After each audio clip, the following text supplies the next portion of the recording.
sebentar kita akan melihat siapakah Tuhan kita itu sebenarnya. Nah, pertama saya mau ambil di sini bahwa Yesus itu adalah juru selamat kita. Amin. Dari awal sampai akhir, ya dia penebus kita.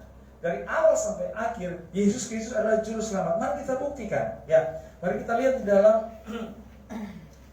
perjanjian lama dulu, atau kita lihat dulu di dalam Filipi, ya, di dalam perjanjian baru. Di Filipi pasal 3 ayat 20, mari kita lihat. Filipi pasal 3 ayat 20.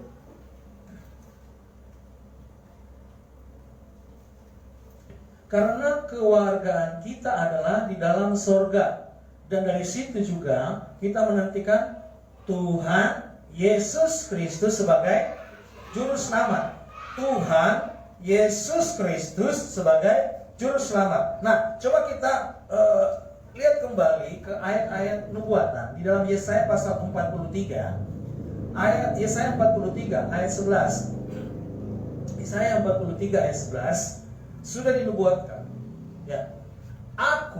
Akulah Tuhan, dan tidak ada juru selamat selain daripadaku. Allah belum menjadi manusia, ya. Allah belum menjadi manusia, dan namanya pun belum dibukakan pada waktu itu. Namanya masih pakai Yahweh. Kalau Tuhan huruf besar itu dari bahasa aslinya Yahweh, YHWH. Jadi ternyata Tuhan atau YHWH itu ya tidak lain dan tidak bukan dialah Yesus Kristus sebagai juru selamat itu. Amin. Tidak lain dan tidak bukan Allah yang dari awal dia juru selamat. Allah yang kita sembah sekarang ini dia juga juru selamat. Amin.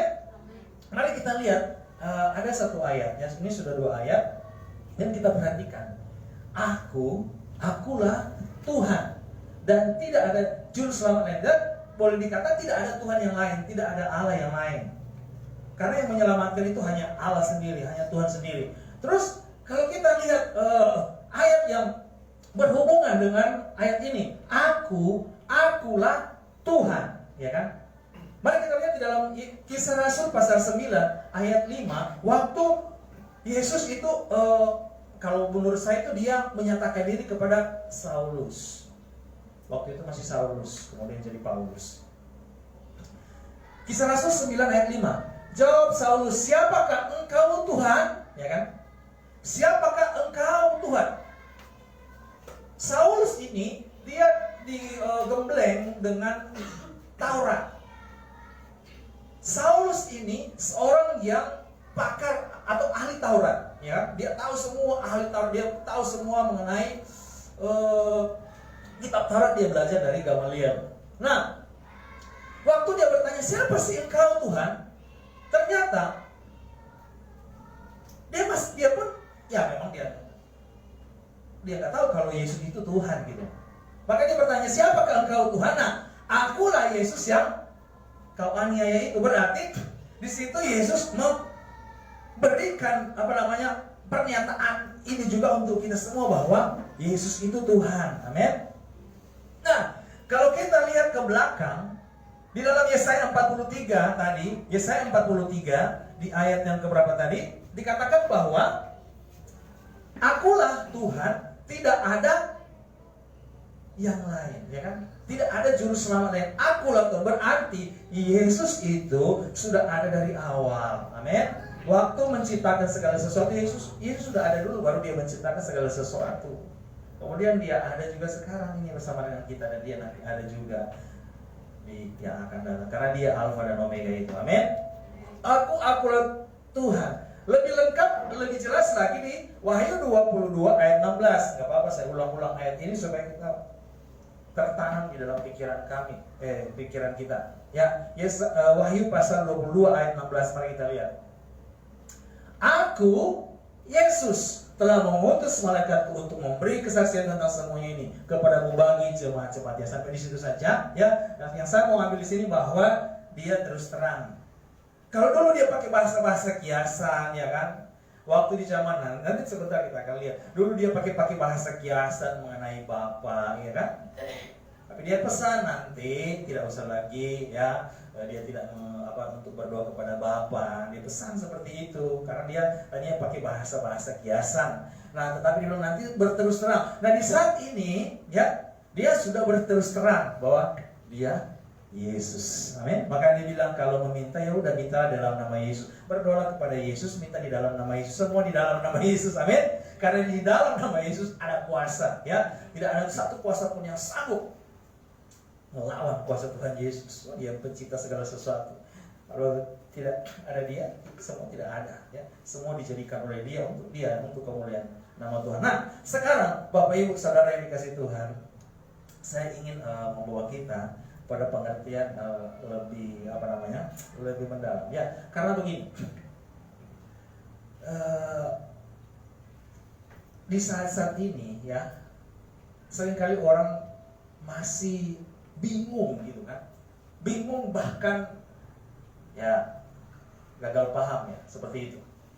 Oleh karena itu, saya rindu membawa kita untuk mengerti. Kalau tadi kan sudah komplit, ya, Yesus Allah dari awal sampai akhir, amin. Yang di perjanjian lama Tuhan itu dia Yesus juga. Yesus Alfa dan Omega, dia sudah ada dari awal sampai akhir. Dia Allah, tidak pernah berubah. Dia Tuhan, tidak pernah berubah, amin. Nah, sekarang bagaimana dengan Yesus yang di Lukas 1 ayat 38? Supaya kita mengerti, mari kita lihat Lukas 1 ayat 38. Kata Maria, sesungguhnya aku ini adalah hamba Tuhan. Jadilah padaku menurut perkataanmu itu.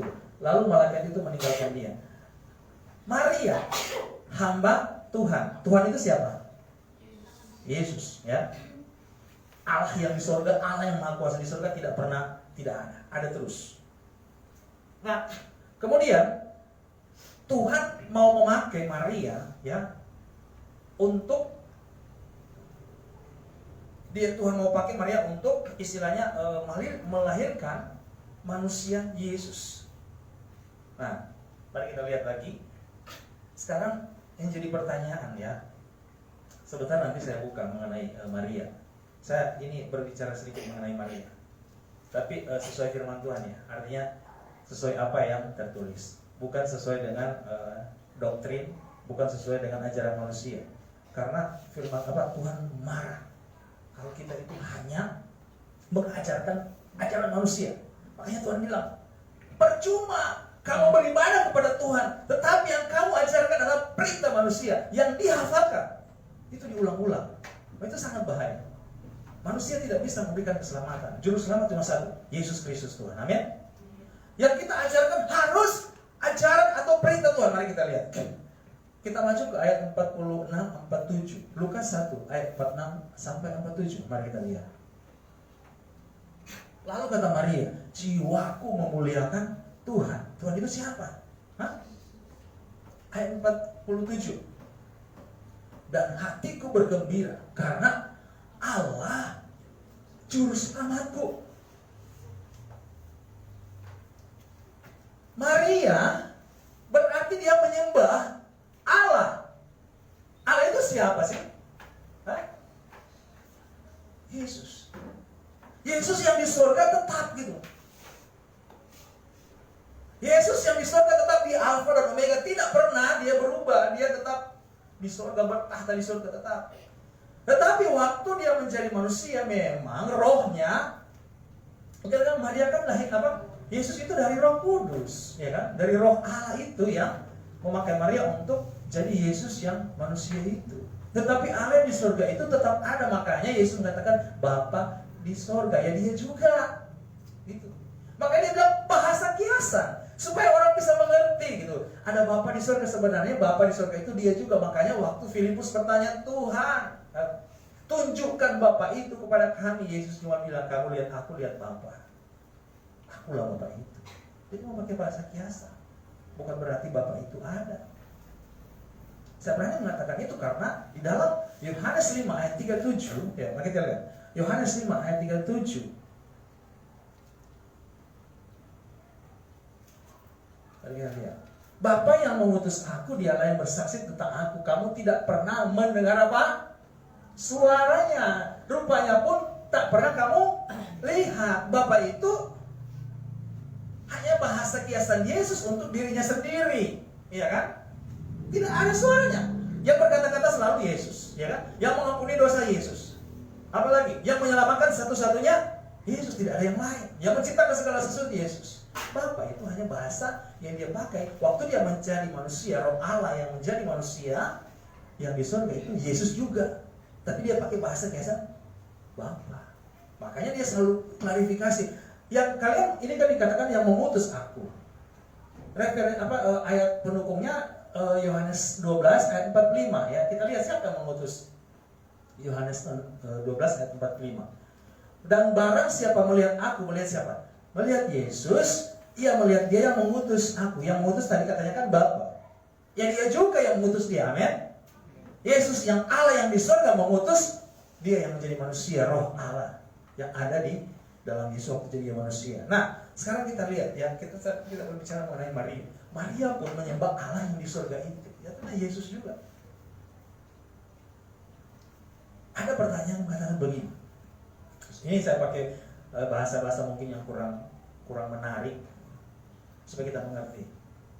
Ada orang yang bertanya, lah, kamu menyembah Tuhan, Tuhanmu Yesus. Terus bagaimana waktu dia lahir? Waktu dia kanak-kanak, berarti Maria katakan begini, Tuhan, Tuhan, sini lihat dulu. Mungkin saya pakai bahasa ini supaya kita mengerti ya.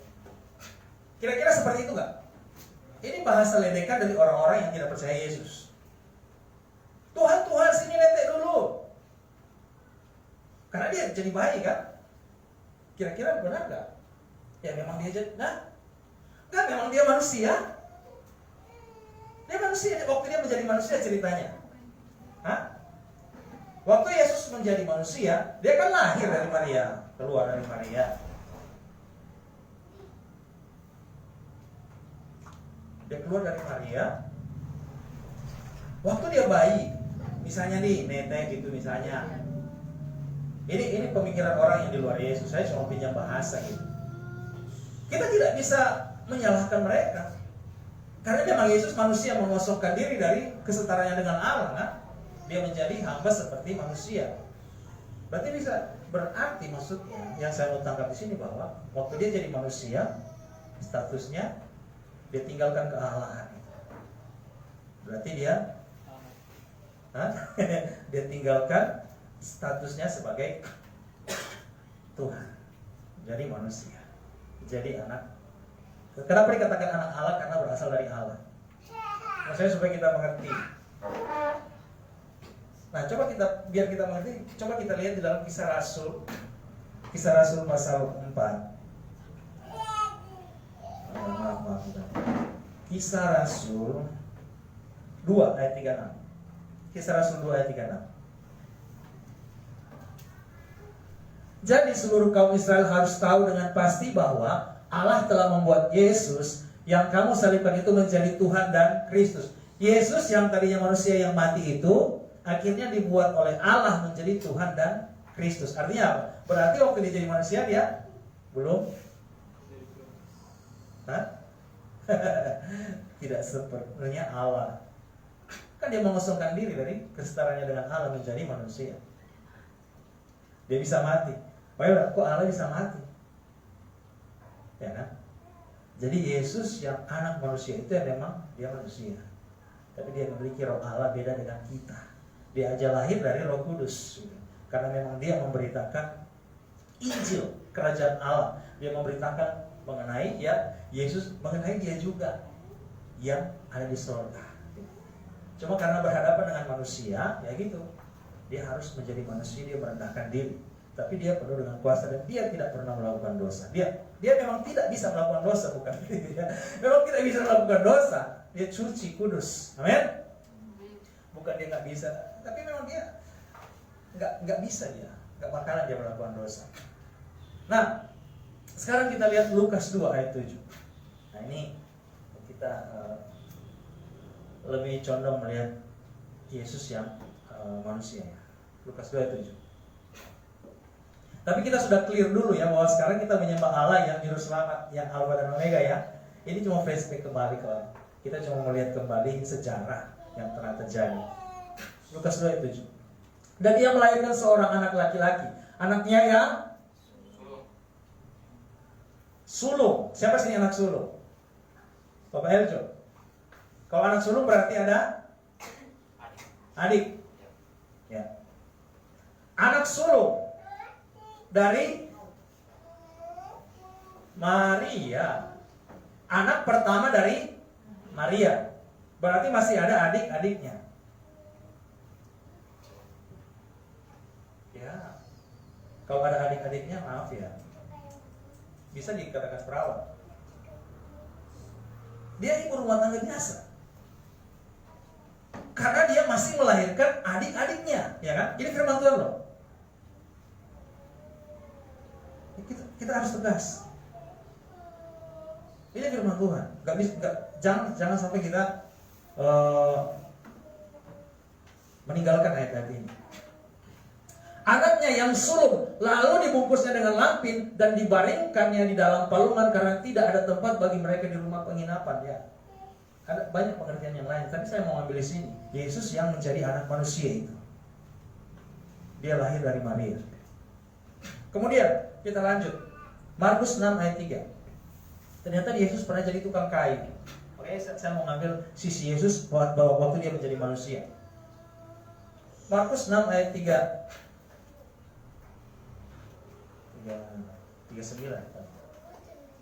Oh ini benar.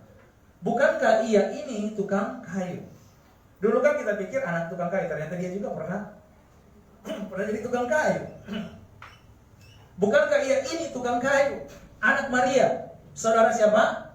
Yakobus, Yoses, Yudas dan Simon. Dan bukankah saudara-saudaranya yang perempuan ada bersama kita? Lalu mereka kecewa dan menolak dia. Itulah manusia.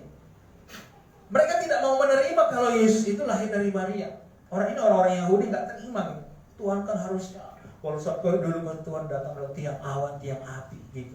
Mereka mau mungkin Tuhan itu datang seperti itu. Nah, kemudian yang saya mau ambil di sini bahwa setelah Yesus, makanya kan dikatakan ada adiknya, ya kan? Ada siapa itu? Yakobus, Yoses, Yudas dan Simon. Masih ada lagi perempuan. Berarti Maria ibu rumah tangga. Maria ibu rumah tangga biasa yang dikaruniakan Allah, kandungannya dipakai untuk melahirkan Yesus. Maria mati nggak? Mati. Ya matilah.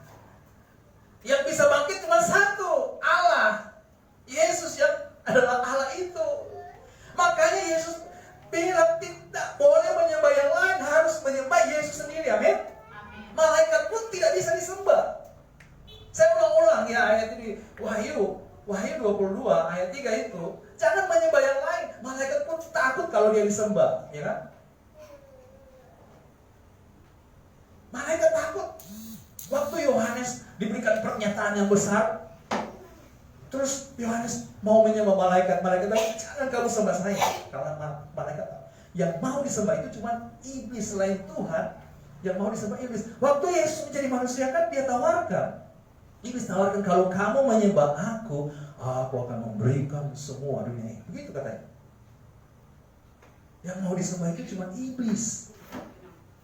Malaikat Allah takut kalau disembah karena malaikat tahu bahwa ada satu Tuhan yang Maha Kuasa yang harus disembah. Satu-satunya Tuhan yang harus disembah adalah Yesus Kristus Tuhan. Di kitab Wahyu dikatakan Tuhan Allah.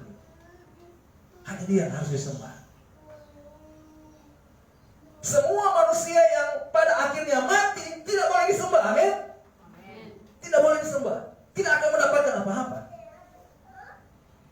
Jangan menyembah yang lain selain dari Yesus Kristus. Amin.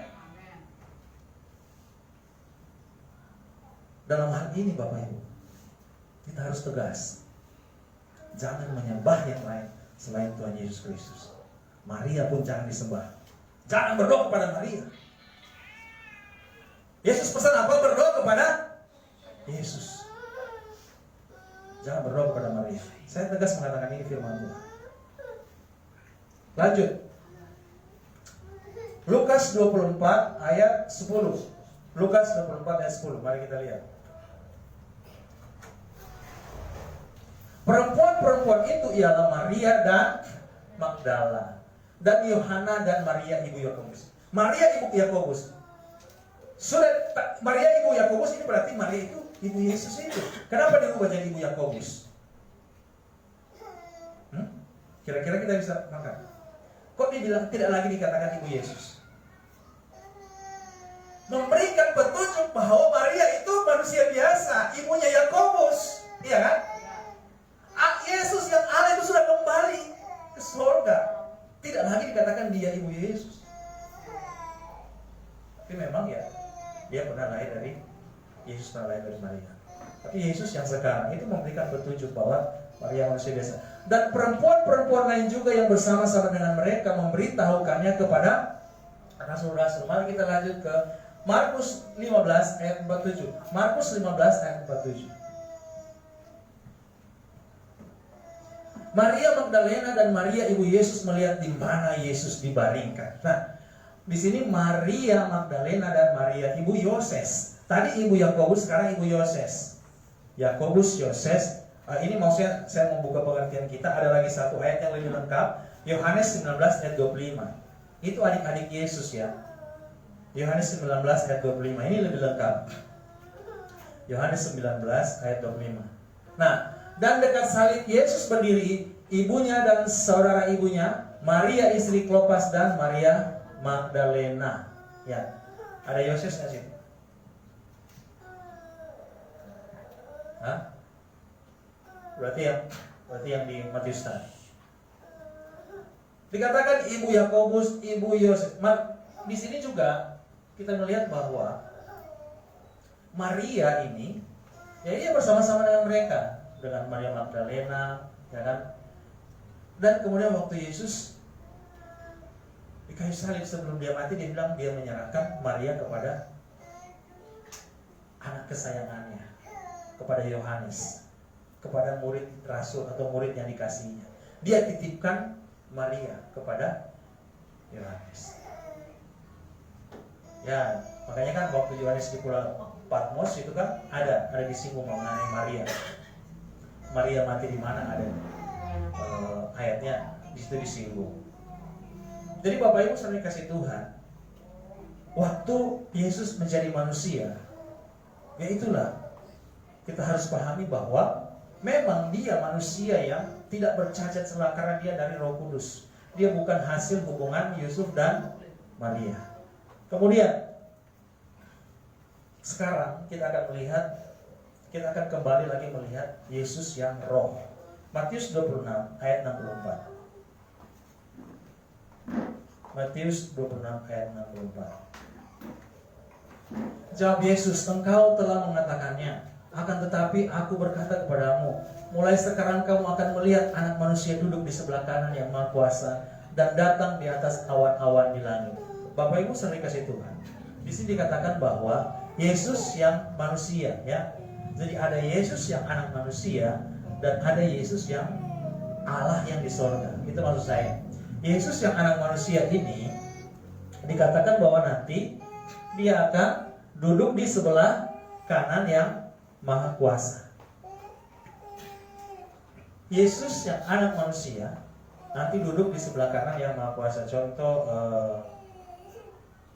sebelah kanan. Misalnya Alvin. Sebelah kanannya siapa? James. Ini cuma contoh ya. Apakah Yesus, misalnya Yesus duduk di ini Yesus contoh. Yesus duduk di sebelah kanan, ini contoh Allah. Bagaimana kita mengartikan ini? Yesus duduk di sebelah kanan yang Maha Kuasa. Gak bisa dimengerti. Gak bisa. Makanya pakai firman, jangan tafsir sendiri. Jangan dipikir ada dua. Ada Bapa katanya, terus ada anak yang duduk di sampingnya. Bingung, saya tuh bingung. Siapa yang sama banyak? Ya kan? Siapa yang sama? Nanti sebentar ada ayat. Ternyata di surga itu cuma satu, ya kan? Cuma Yesus sendiri di surga. Nah, jadi dia ini yang saya bilang tadi bahasa kiasan. Lanjut lagi kita lihat, nanti sebentar kita simpulkan. Wahyu 2 ayat 7. Wahyu 2 ayat 7.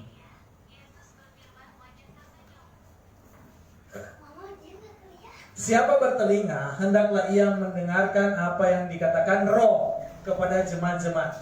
Barang siapa menang, dia akan kuberi makan dari pohon kehidupan yang ada di taman Firdaus Allah. Roh, roh huruf besar. Allah adalah roh, ya kan?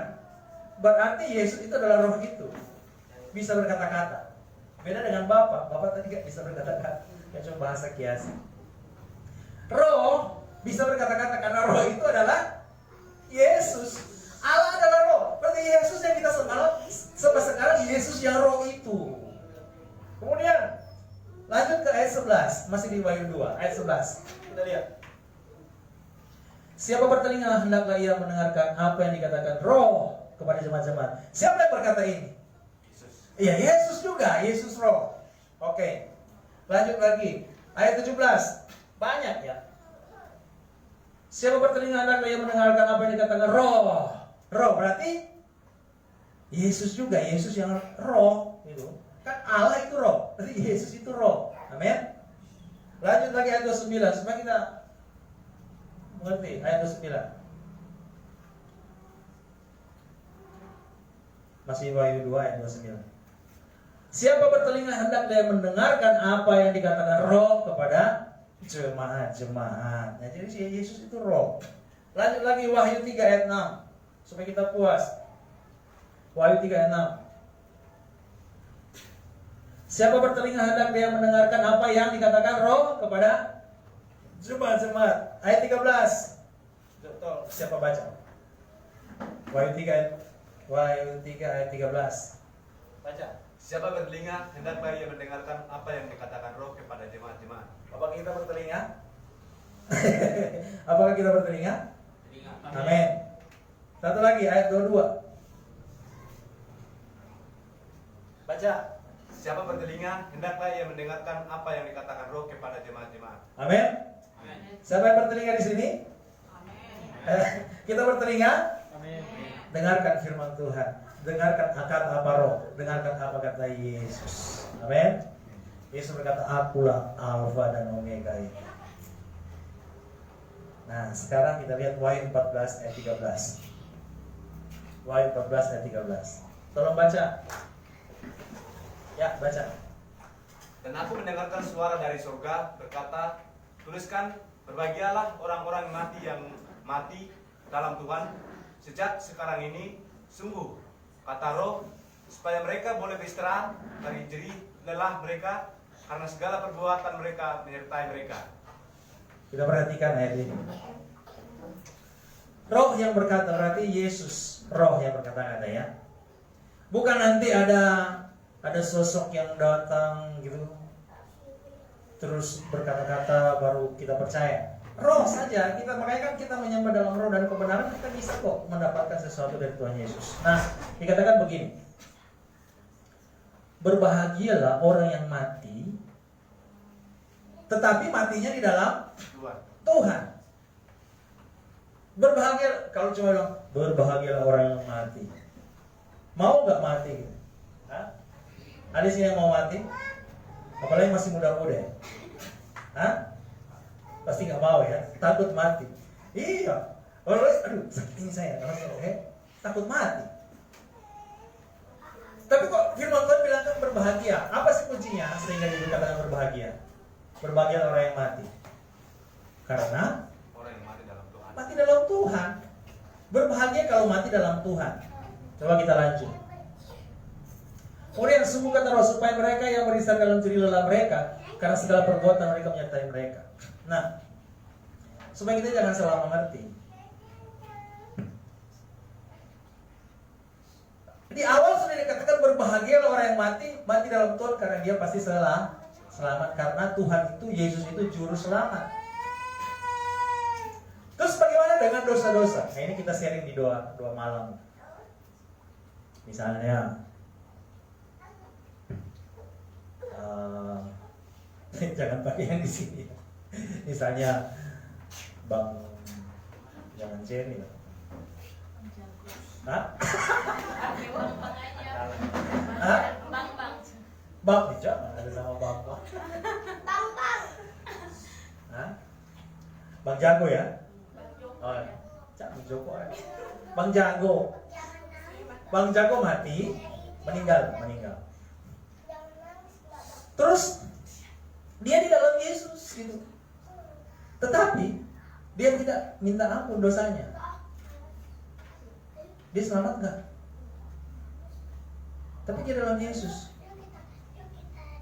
Tapi dia sungguh-sungguh dalam Yesus, tapi pasti kan manusia semua ada dosa, ya kan? Siapa di sini yang tidak ada dosa? Hah? Ya kan, berdosa aja udah dosa. Siapa di sini yang hari ini belum berdusta? Tidak berdosa dan sehari. Ada nggak yang tidak berdusta? Dari pagi tidak berdosa. Sebel, marah. Siapa yang dari pagi belum pernah marah? Hah? Apalagi mama. Ya kan? Bapaknya juga udah marah nggak? Dalam hati. Pasti ada kan lihat mamanya itu marah-marah, padahal itu dalam hati udah sebel gitu kan? Tapi disimpan. Udah dosa itu. Marah udah dosa. Ya kan? Tetapi di dalam Yesus, yang Bang Jago, di dalam Yesus dia, terus ada dosa yang dia belum minta ampun kepada Tuhan. Dia ke surga enggak nanti? Maksudnya selamat enggak? Selamat atau enggak? Hah? Jangan lawan ini ayat loh. Kan Yesus juru selamat. Dosa dihapus, ya kan? Selamat. Amin. Kalau berbicara dosa urusan Tuhan, ya Tuhan yang juru selamat, jangan kita yang saya rasa dia nggak selamat. Itu kan dia dosa. Kemarin baru menyakiti orang lewat perkataan, dosa nggak? Dosa. Makan babi nggak? Dosa, ya kan? Tapi memperkatakan, memperkatakannya yang dosa. Makan B2 nggak dosa kan? Masuk ke dalam, ujung-ujungnya ke jamban, kata firman Tuhan. Dosa itu ya, B2-nya diperkatakan, ya kan? Sudah banget, sudah paham? Jadi ketika menyakiti orang dengan perkataan itu sudah dosa.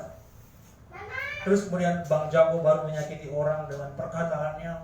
Ada juga orang-orang yang udah mau mati, kadang-kadang kasar juga, ya kan? Karena sakit mungkin salah sedikit, marah. Padahal di dalam Yesus dia marah-marah kan dosa. Terus dia mati, selamat nggak?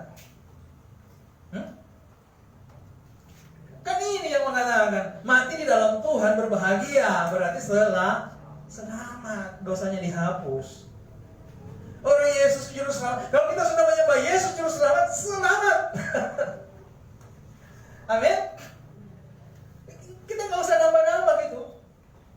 Kita sudah berdoa pada Yesus, kita sudah menyembah Yesus Allah yang di surga, selamat. Orang dia juru selamat dari awal, kita bilang juru selamat kok, ya kan? Dari awal dia sudah juru selamat, pasti selamat dong. Jangan kita tambah-tambah firman Tuhan.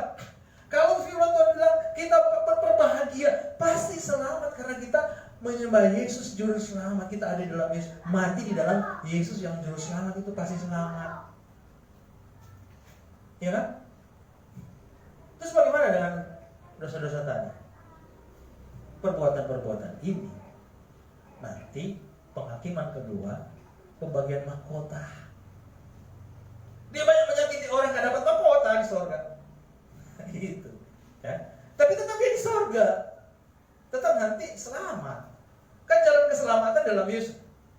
Anak-anak aja tahu nyanyi. Hanya satu jalan ke surga, hanya di dalam Yesus. Itu anak-anak tahu semua. Hanya tiada yang lain, hanya dalam Yesus. Siapa yang percaya menyembah Yesus Kristus Tuhan, Yesus sebagai Allah, itu sebagai Tuhan yang Maha Kuasa, selamat. Dosa-dosanya dihapus. Amin. Jangan kita pakai pola pikir kita sendiri. Kita harus pakai firman Tuhan. Yang penting kita menyembah Juru Selamat itu. Kita hidup di dalam Yesus Kristus Juru Selamat itu. Dan sekarang yang harus kita imani bahwa Yesus itu Allah yang Juru Selamat. Pernah sih menjadi manusia, pernah. pernah lahir dari Maria, tapi sudah selesai, ya kan? Semuanya sudah berlalu, ya kan? Dia menjadi manusia, banyak hal yang dia kerjakan, termasuk menebus kita itu, membayar kita itu dari kutuk. Orang-orang yang di perjanjian lama itu kan harus melakukan hukum Taurat, sedangkan hukum Taurat itu ada kutuknya. Dikatakan siapa yang tidak melakukan hukum Taurat terkutuk. Terkutuklah orang yang tidak bisa melakukan hukum Taurat. Maka Yesus, dia harus turun tangan.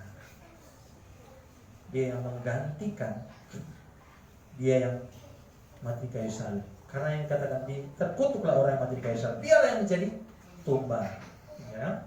Biar dia aja yang mati, menggantikan kita yang harusnya mau. Jadi ya, dia sendiri turun tangan. Makanya tidak ada juru selamat yang lain selain daripada Tuhan sendiri atau Yesus sendiri. Dia sendiri yang dari surga turun, ya kan? Yesus itu dari surga turun. Makanya bahasa-bahasa kiasan yang pakai sudah selesai. Dia terus terang mengatakan bahwa aku Yesus, aku semua aku Yesus. Segala sesuatu untuk Yesus. Amin. Ini harus jadi pengalaman kita saat-saat ini. Berbicara dosa, jangan kita pikir begini, orang itu berdosa, mati masuk neraka, nggak boleh bilang begitu, ya kan? Karena semua manusia pada dasarnya sudah berdosa. Di dalam Yesus dosa kita dihapus. Amin. Bagaimana dengan dosa kita sehari-hari? Kita tabur, ya tuai, ya kan? Jamie bikin salah ke orang, ya nanti kan Jamie disalahin juga, gitu-gitu. Hukum tabur tuai ada. Jamie menyakiti orang, disakiti nanti. Jamie berbuat baik ke orang berbuat baik. Benar nggak? Waktu di dunia itu yang ditabur dituai. Bukan berarti dia melakukan perbuatan baik terus dia masuk surga. No. Dia melakukan perbuatan baik di dunia, dia juga akan diperlakukan secara baik oleh orang lain. Oleh karena itu, taburlah yang baik supaya kita diperlakukan yang firman Tuhan mengatakan, kalau kamu tidak mau orang melakukan hal itu kepada kamu, jangan lakukan, ya kan? Menyakiti orang setelah disakiti komplain. Manusia begitu kan? Itu hukum tabur tua itu ya sekarang bukan berarti melakukan perbuatan baik supaya selamat. Enggak ada. Percaya Yesus Kristus Allah selamat. Amin. Melakukan kehendak Tuhan selamat. Dan itu Yesus yang juru selamat kok. Masa kita sendiri menjudge orang dia tidak selamat? Dan jangan dulu. Kita tidak tahu kalau orang itu misalnya di luar Kristen, tapi di dalam hatinya, di jiwanya, di pikiran, di hidupnya, dia percaya Yesus Kristus juru selamat. Ya kan? Selamat. Bagi saya sendiri, saya katakan selamat. Karena kan firman Tuhan bilang, karena begitu besar kasih Allah ke dunia, dia mengaruniakan anak yang tunggal supaya barang siapa yang percaya tidak binasa, melainkan hidup kekal. Selamat. Percaya Yesus selamat. Dosa-dosa ya urusan dengan mahkota, ya. Dosa-dosa ya gitu, yang kita tabur ya kita tuai, gitu kan? Dan mungkin ya pokoknya akan dia alami selama dia masih hidup, ya. Dosa-dosa yang dia tabur dia akan tuai. Misalnya kakek-kakek berdosa, yang tuai kasihan anak-anaknya juga kan.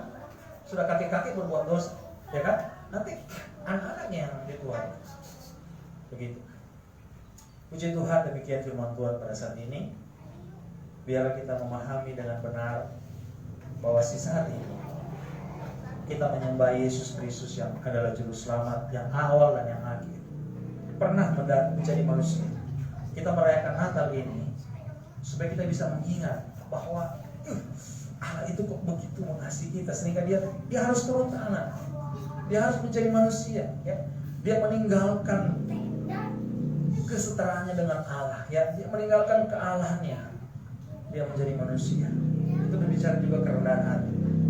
Kita orang-orang yang sudah ada dalam Yesus, kita juga harus belajar untuk kita hidup dalam kerendahan hati. Amin. Rendah hati tapi tegas. Kalau berbicara sesuatu yang tidak menyelamatkan, kita harus tegas. Amin. Orang yang tidak menyembah Yesus Kristus, kita harus tegas katakan, kasih tahu ayat firman Tuhan tadi yang saya sampaikan tadi. Itu semua firman Tuhan. Ini bukan pengajaran manusia, ya. Ini bukan pengajaran manusia, ini pengajaran firman Tuhan yang murni dari Allah sendiri. Haleluya. Glory, glory, haleluya. Mari kita